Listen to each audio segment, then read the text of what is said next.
Nakita na kasi ang the one. Janine, bigay todo kung magmahal. Say mo, Eko.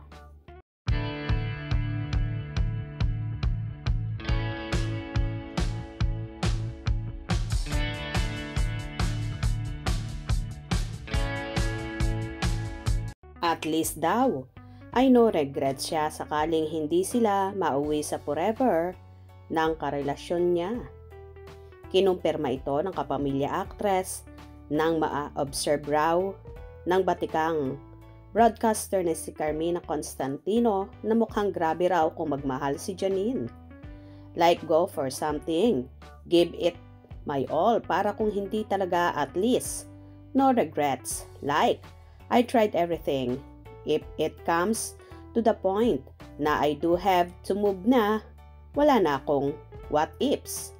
Paliwanag ni Janine sa isang episode ng KC After Hours. Hindi rin daw siya nakikinig sa payo ng mga malalapit na kaibigan kapag siya ay madly in love. Oh my gosh, I feel so seen. Yeah, it is. I think I'm the type to really tama ka, go for something, give it my all. Para kung hindi talaga, at least no regrets. I tried everything. If it comes to the point that I do have to move on, wala na akong magawa. And we all know each other. And we all know that, when someone is decided on something, of course, we'll tell each other the truth. Yeah. Pero we know din na, okay, this person's probably not gonna listen and they're gonna have to learn for themselves. Anya, we all know each other and we all know that when someone's decided on something, of course, we'll tell each other the truth. Pero we know din na this person probably not gonna listen and they're gonna have to learn from themselves. Well, isa nga si Janine sa nababaliw kapag nagmamahal. Aminado naman ang actress na nagiging makasalanan siya kapag umiibig siya dahil buhos at bigay todo lahat ang ginagawa niya.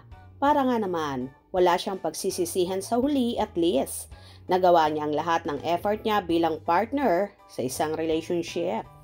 Mukhang wala ring pakialam ang actress sa sasabihin ng ibang tao, basta umiibig siya at deadma siya sa mga ipupukol sa kanyang mga chismis.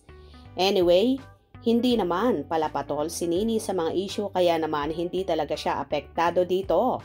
Para sa kanya, ang importante sa lahat, nagmamahal siya, masaya siya sa taong minamahal niya, at happy ang puso niya. For sure, ganito rin ang ginagawa at ipinapakita ngayon ni Janine sa nobyong si Jericho Rosales. Kaya naman, love na love siya ng aktor at halata mong pareho silang totally in love sa isa't isa. Tama lang yan, Nini. Basta masaya ka sa buhay pag-ibig mo, huwag mong papansinin ang mga bashers lalong higit ang gustong manira sa relasyon nyo ni Eko. Be strong and stay in love. Kung nagustuhan nyo ang video na ito, comment down below.